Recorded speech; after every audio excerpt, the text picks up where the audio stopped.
talk about that later on. Oh. You have got a fan base here then. The hype train has left the station.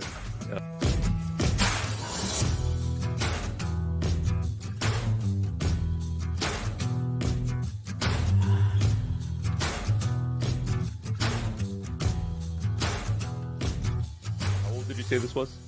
12 years. 12 years, yeah. Man, it is good. We just threw all of that on the floor, and this man has no regard for safety. He is not wearing shoes. He could go down while using the. And John's dead. Wow. That didn't take long at all, but I'm sure he'll come back.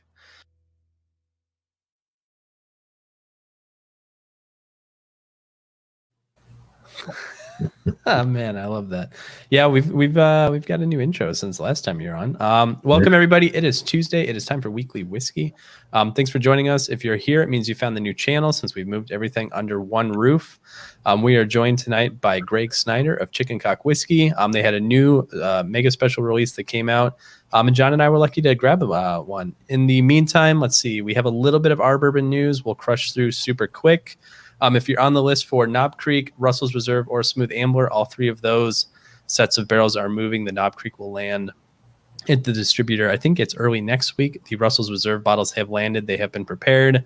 So look for that lottery next week. And both Smooth Ambler runs have been bottled ahead of schedule. So you guys should hopefully have bottles by Christmas. I think that wraps up news. So what do you say, guys? Should we hop on in? John, it's good to see you. Greg, good to see you. Yeah. Thanks, Jay. Thanks, John. Appreciate the opportunity to be with you again. Yeah, it's been a little while. It hasn't been that long, but it's good to have you back. Time is both moving very slowly and very quickly in the times of not leaving my house. Indeed. So what we get tonight here is a special edition 15-year Kentucky bourbon from Chicken Cock that Greg has promised us is going to be good, or he's going to give us our money back. Right, Greg? Well, if you don't think it's good, like I said, everybody has their own opinion, their own palate, their own nose. So I've drank too much of this for anybody to take it back. So that's fair. Yeah. How you doing, John? It's been a hectic week for us, but it's good to be here.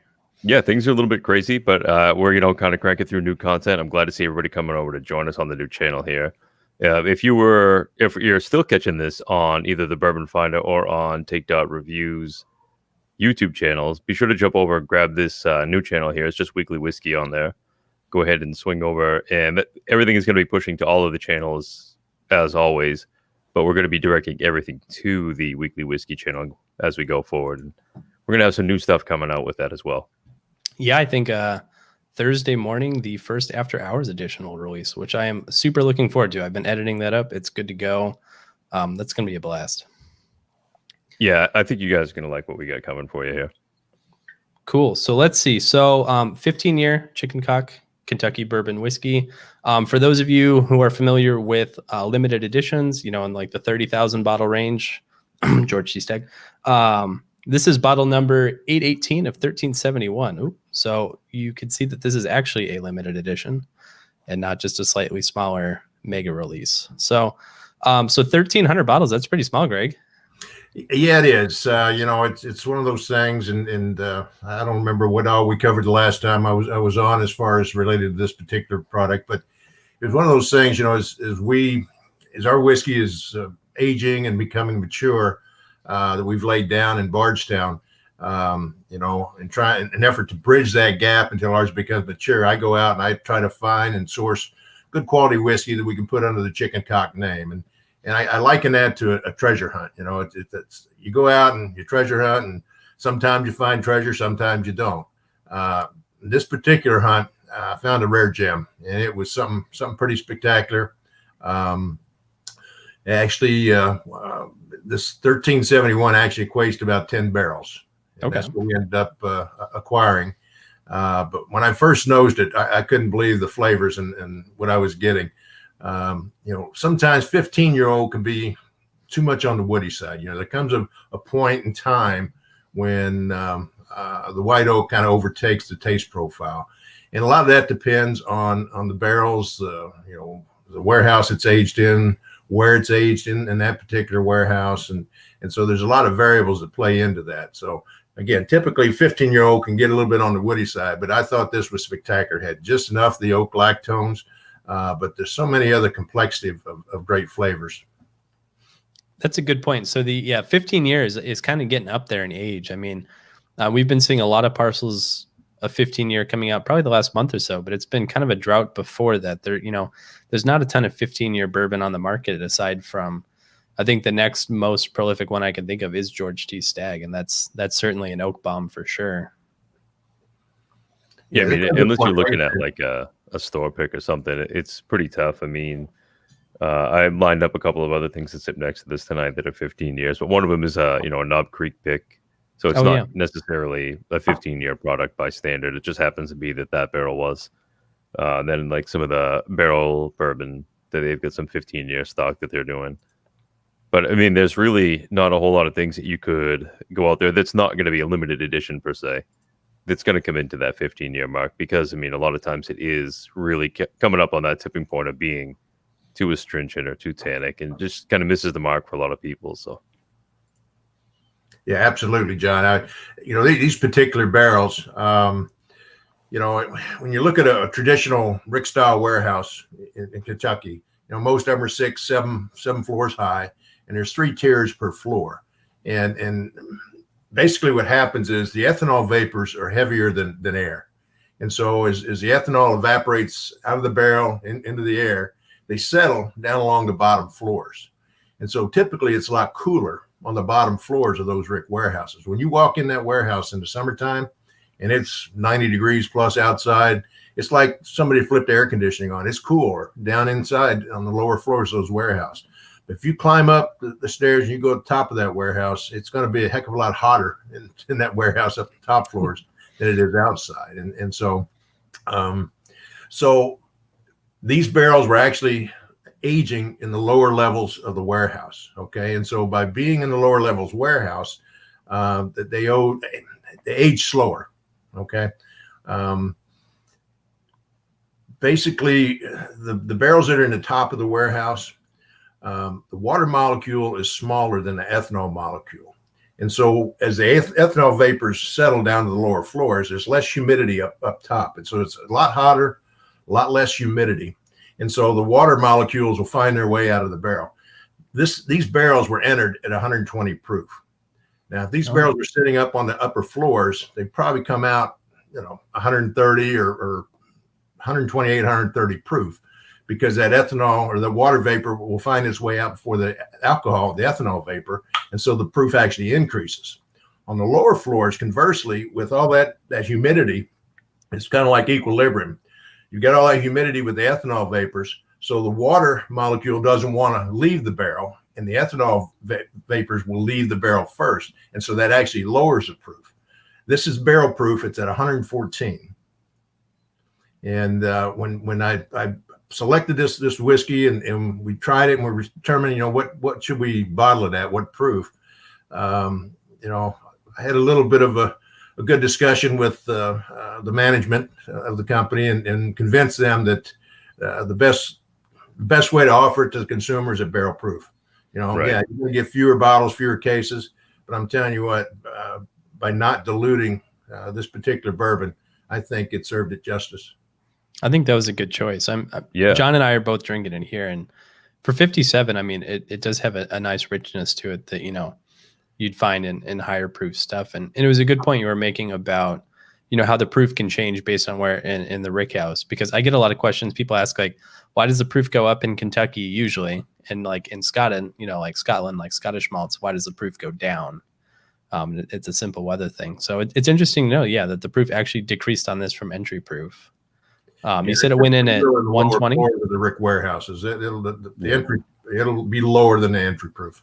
Interesting. Okay, cool. Man. I also think there's a lot of wisdom in knowing your market too. I mean, the guys who are buying a $300 bottle of bourbon, who are looking for a limited edition, something new, something with an age statement, are the enthusiasts who are going to be wanting this product to come in at barrel proof or as high of a proof as you can offer it and still make enough money to sell this thing. So if you're going to come in and then, proof this down below 100, I think you're probably going to take a lot of abuse. Yeah, absolutely. Absolutely. And it is pretty tannic. We'll get into tasting notes here in a minute, but the wood is definitely prominent.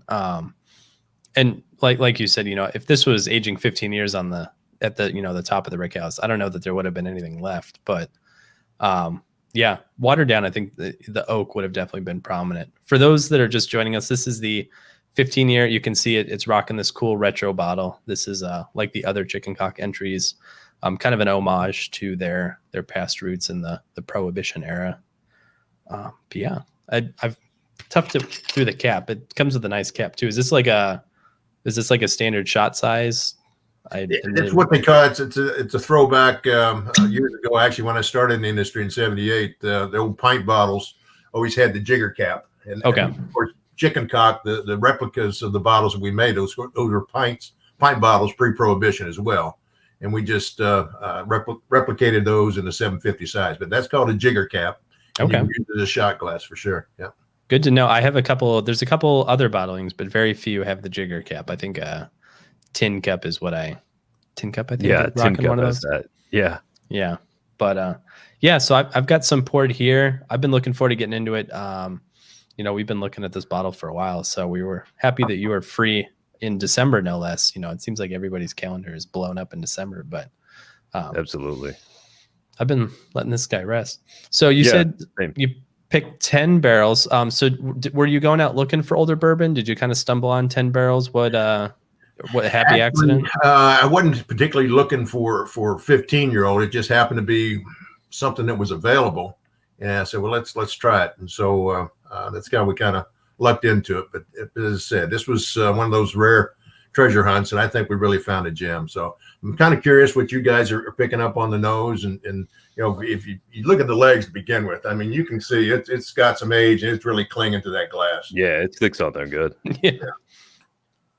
Yeah, man. Yeah, I mean, 15 years, it's very clearly, I mean, the viscosity is through the roof.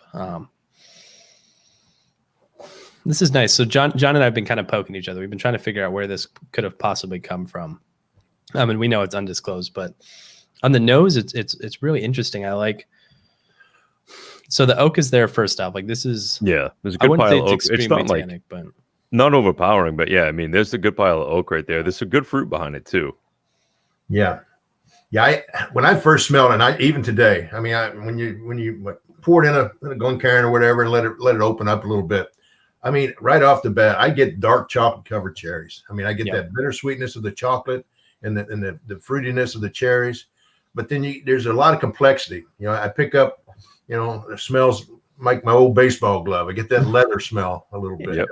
Yeah, I could see that.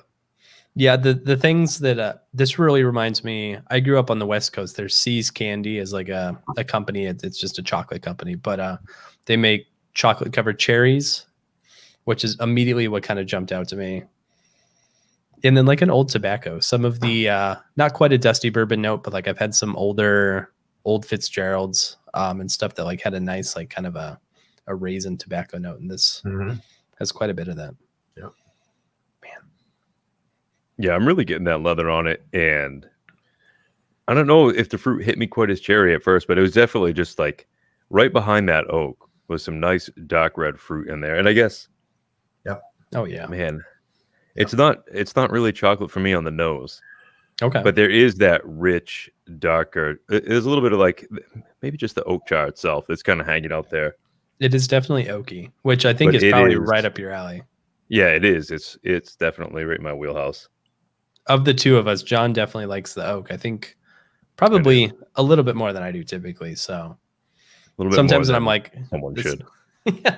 Sometimes I complain like this is too oaky, and I look over at John, and he's like, "Oh yeah, like this is." There's good sweetness back there too. I really like that on the palate. Yeah. 57% ABV. That actually feels really nice. Yeah, it doesn't come through screaming hot. No, the viscosity is still that little good. Kentucky hug, just a little warmth down, but it doesn't really. It's not a burn, Oh man, no, it's not. You're right though with those legs, man. That they are just slowly rolling down that glass. Yeah, they really cling.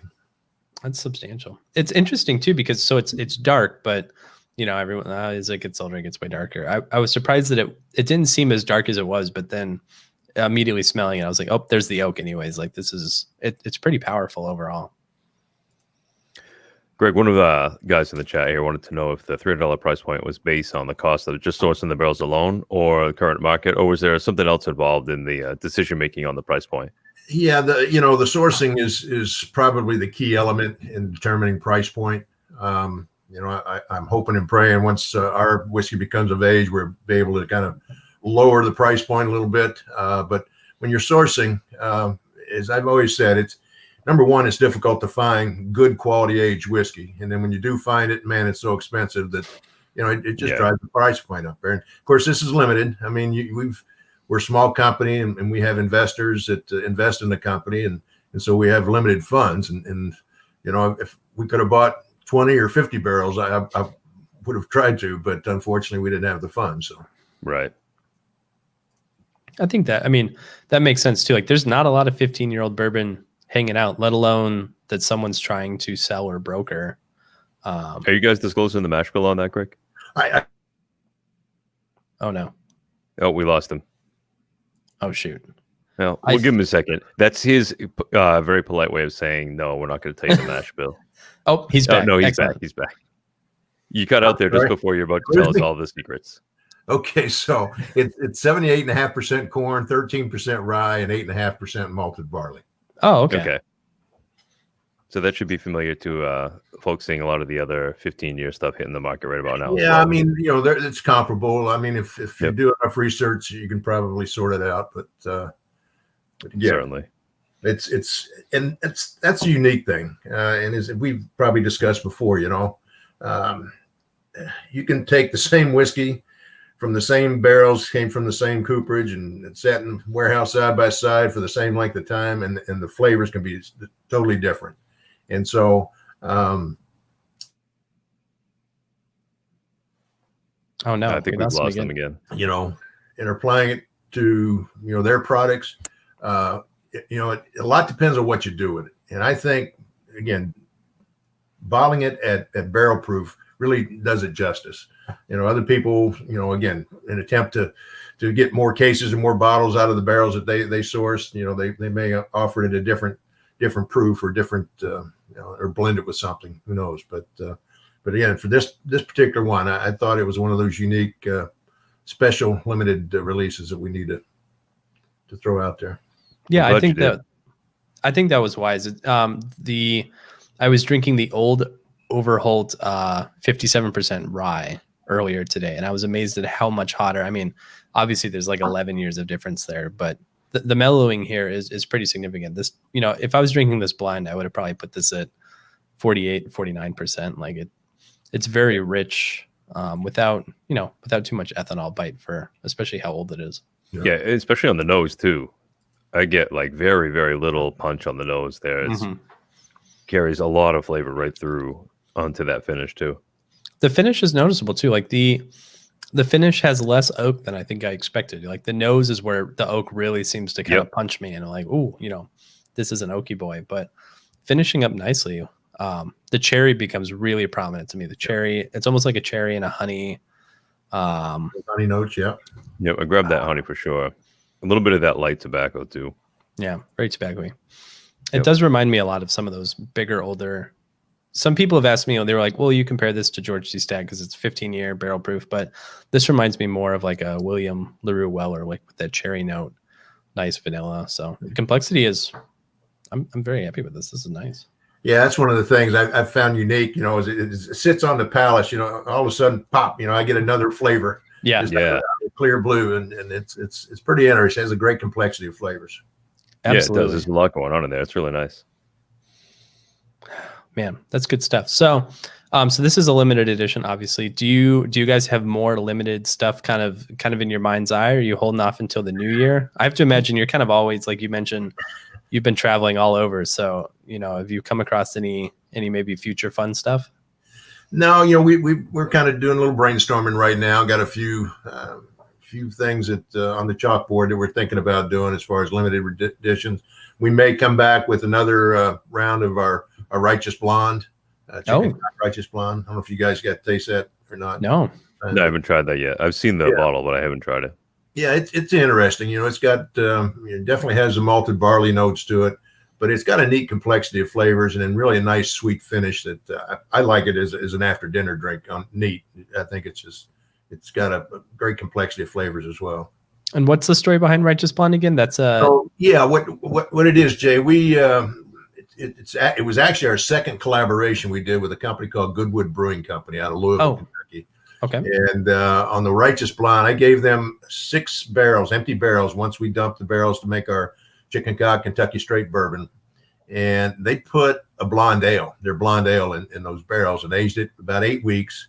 When they dumped the beer out, I got the barrels back and put rye whiskey back into it.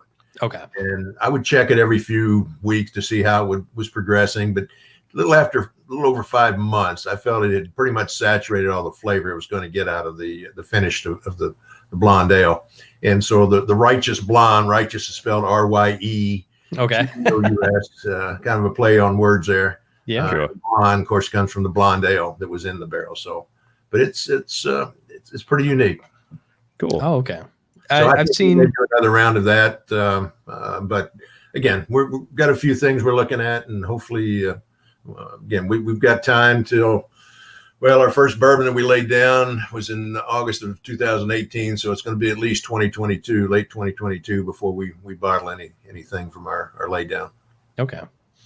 I noticed Goodwin, they've been making quite a name for themselves. I've seen a release, I think it was Bardstown Bourbon Company did a Goodwin as well. Yeah, Goodwood. Yeah, Goodwood. They've done a couple collaborations. They did one with Bardstown Bourbon Company, and I think they did one on their own as well. But wow.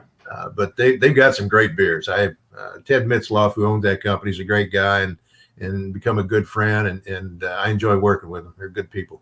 Okay. Post pandemic, I used to be a big beer guy. Now I'm more in the whiskey side, but I'll have to get on down there. I was supposed to go to Kentucky a couple times this year, and then the COVID obviously has kind of shuffled all that sun. But sure. Man, I keep it. I have the glass across the desk from me, and I keep smelling it, and it keeps wafting on over here. Well, that's just neat. When you finish that, smell the empty glass too, because man, those notes really come through on the empty glass as well. One of my favorite things when we do these streams is it's like Tuesday night. I'm not usually down in my office at night. I'm usually working somewhere else in the house, but I love to leave all the glasses that John and I sample. And then like the next morning, just be like, come and smell whether it's, whether we've been drinking whiskey or rye or some other stuff. But yeah, I'm looking forward to like when this thing evaporates, it's going to be, I think, just pure dessert. Yeah. I feel like the more this is sitting here, the more I'm getting like a honey or a syrupy type of note to it that's really coming through pretty nice on the nose. Man, that is good. I think you did a good job with those. So nice selection. Did you you got 10 barrels of this and then you put them all into the blend, or was there any that just didn't quite live up to what you were doing? Nope, so this is everything you got. This was 10 barrels. It came out with, like I said, 1,371 bottles. Yep. And each bottle is sequentially numbered. And so, it seems to be doing very well. It's only sold in Kentucky or online. If you're in a state that you can legally buy it online, you can go to www.chickencockwhiskey.com and order a bottle. Other than that, you have to go to Kentucky. Okay. Yeah, that's where we got our bottle from, Kentucky as well. Right. What I think it's kind of cool. Like sometimes I think it was I'm trying to think of the last release I saw that was Kentucky only, but I think that was the Elijah Craig rye. But then it eventually ended up expanding. I have to imagine with only 1,300 bottles that there probably won't be any expansion beyond Kentucky. Like 1,300's not a lot. Yeah, that won't stick around long anyway. It won't. Liquor Barn, of course, they own a number of different liquor stores, but they bought the biggest lion's share of it, I guess. And so if anybody's looking for it, I recommend that's where you look first. So. Okay. Interesting. Now I have a burning question. John pointed this out to me. I think it was a day or two ago, and it's that Chicken Cock is now making Christmas sweaters. And I need to know, can you buy one of those online? Because actually I won't be. Yeah. Go to that website, Jay. It was a surprise to me too, but I saw Marty, our CEO, in one on Facebook the other day. Ugly sweater. You need one of these. So yeah, that's on my Christmas list. So okay, yeah, absolutely. we were planning some of the stuff. We have some big stuff coming up for Christmas, and he's like, "Shit, dude! Like, I didn't know they made Christmas sweaters." And I was like, Yeah. "What? Like, How do we not know about these ahead of time? ah, Yeah, I mean, it's a surprise to me, but yeah, go to the website and you should be able to pick one up there. Perfect. awesome." Oh man, yeah. This is I'm not usually an oak guy, but I'm very fond of this. So, and we were talking a little bit in the green room. You said you've been doing a bunch of traveling lately. Anything notable? You made quite a few stops, if I'm not mistaken. Yeah, just doing some promotional stuff in some markets. It's been tough, with COVID. There's been so many cancellations of tastings and bottle signing events and whiskey dinners, and but luckily in the past month, I did a whiskey dinner in Hilton Head. That particular trip that we chatted briefly about, went down to Savannah, Georgia, started there, and we hit a bunch of stores in that area. Then ended up going to Hilton Head, where I did a whiskey dinner there. Night, a fantastic whiskey dinner. The chef, it's amazing how some of these chefs can really pair meals. And we basically tasted the chicken cock Kentucky straight bourbon, the chicken cock Kentucky straight rye whiskey. And then we actually had a bottle of the 15 that we took and shared with some of the folks there. But it was just phenomenal the way the chef could pair the food and the courses of the meal with the whiskeys. But from there, I went to Charleston and then Columbia, South Carolina, and ended up in Charlotte. So it was a full week. We covered a lot of ground, hit a lot of retail outlets, and hopefully helped promote the brand a little bit. But it's growing. Beginning of the year, we were in about 12 markets, primarily in the Southeast. And by the end of the year, we hope to be in 40. Oh, Wow. Yeah, That's an explosive year in a year that has not been great for retail. it really has. It's phenomenal. Our sales team is they're pretty special. And, Dixie Vodka is actually in the portfolio as well for Grain and Barrel Spirits. And they're a sponsor of NASCAR. And that's kind of what drove the growth, the rapid growth. okay. The official vodka of NASCAR, that kind of touches a lot of areas in the U.S. And so that kind of prompted the quick growth. But Chicken Cock rides on the shirt tails of that and has done well. Yeah, rising tide, man. So I'm curious, just because like I've been stuck home and I'm looking to cook for the holidays. What did you guys pair? Was there any particular pairing that stuck out to you? Because at this point, I have the bourbon, the rye, and the 15. So if there was something you thought paired super well, I might have to cook that on up for myself for Christmas here. It's just different things. He started out with there was some type of appetizer with goat cheese, and it was wrapped in bacon and so forth.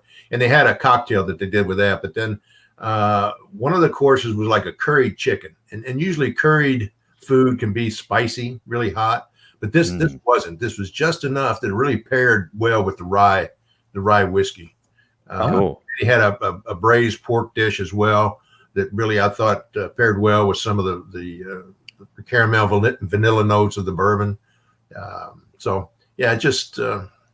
couldn't begin to cook like that. But this guy he's a magician. He was really good.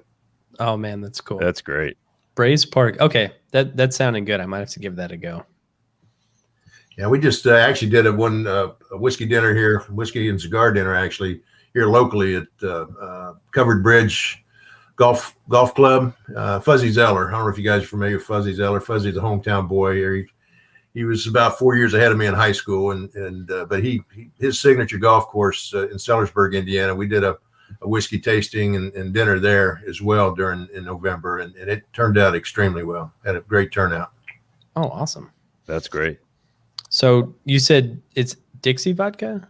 Dixie Vodka is Okay. the core brand in the portfolio. Sure. So you guys have a NAS? Is it like a stock car, or is it like an actual sponsor at like the NASCAR level? We're actual sponsor of NASCAR. Okay. They actually have the race called the Dixie 400. Okay. In Florida, actually. Yeah. Okay. You can tell how long it's been since COVID, COVID really kind of jumbled things up, and so that sponsorship really, it kind of got diced up pretty good. So. Okay. Well, I mean, it's good to hear that you guys have been experiencing growth. Like 2020 has been far from explosive for most brands. So. Man. Yeah, we've got some great momentum going, and the brand seems to be doing well. And it's been a challenge trying to keep up with demand. Just pipeline alone, you can imagine, going from 12 to 40 states in a year's time to just the pipeline to keep distributors stocked has been challenging itself. So yeah, that's Yeah, I believe crazy. that. So like moving into 2021, are you guys going for all 50? Do you have any big lofty goals? Do you have any kind of like a top 5 strategy you can share with us? Like, what do you see as the future of chicken cock whiskey in 2021? I think the continued growth, of course, it's going to grow slower than it has this past year. But eventually, yeah, we'd like to be not only nationwide but international as well.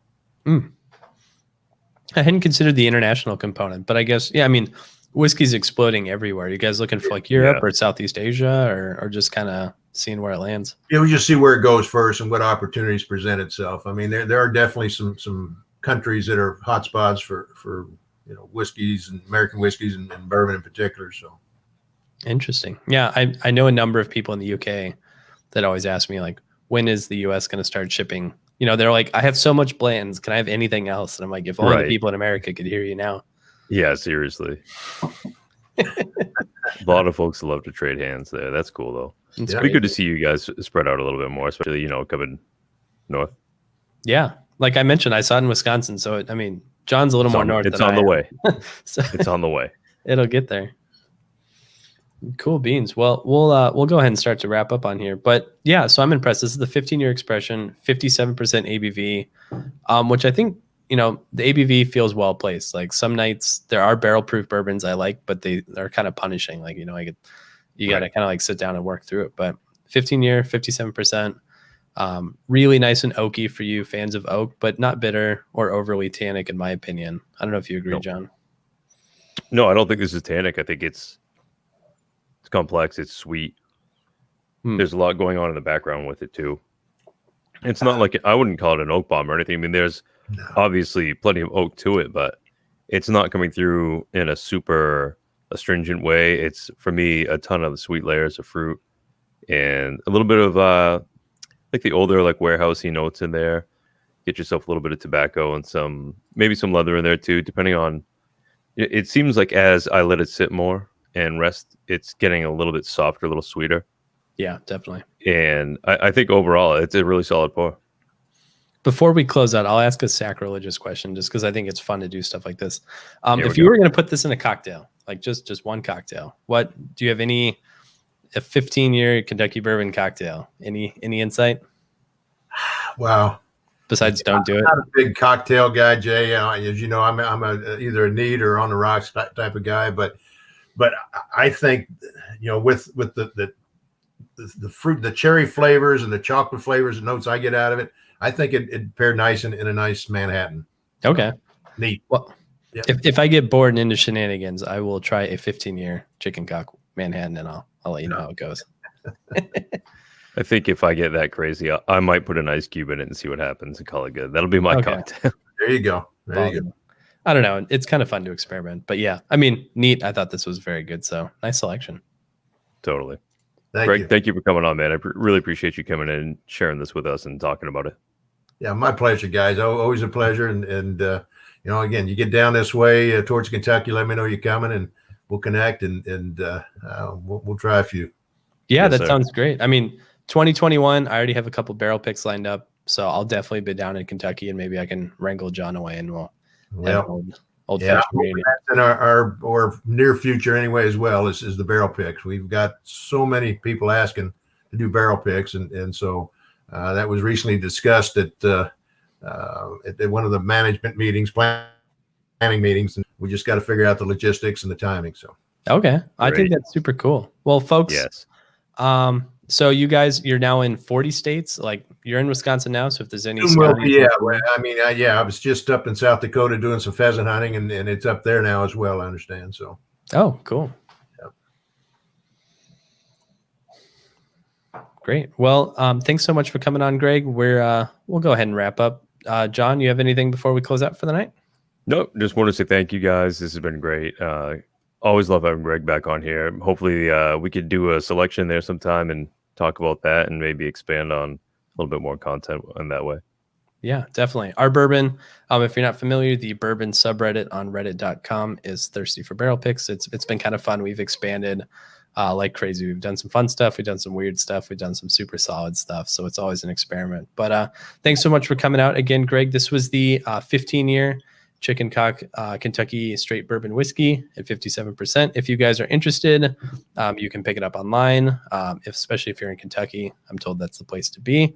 And in the meantime, we will be back on Thursday with an After Hours episode. We'll be back next Tuesday. We'll be talking a little bit of hunting, a little bit of upwoods, a little bit of fun, outdoorsiness, which is kind of new for us, which I'm super pumped about. And if you're looking for us, you can find John at the Bourbon Finder. I'm Jay of Take.Review. And if you're watching this from the Bourbon Finder or Take.Review YouTube channels, hop on over to Weekly Whiskey. We'll get you some updates and look for our Russell's Reserve, Knob Creek, Elijah Craig, and Smooth Ambler next week. So thanks, guys. It's been a blast. Stay healthy, Greg, and I hope you enjoy the holidays to come. All right, guys. Likewise. Cheers. Cheers. Cheers, guys. Yeah, my glass is empty. Oh, man. You're going to have to fix it.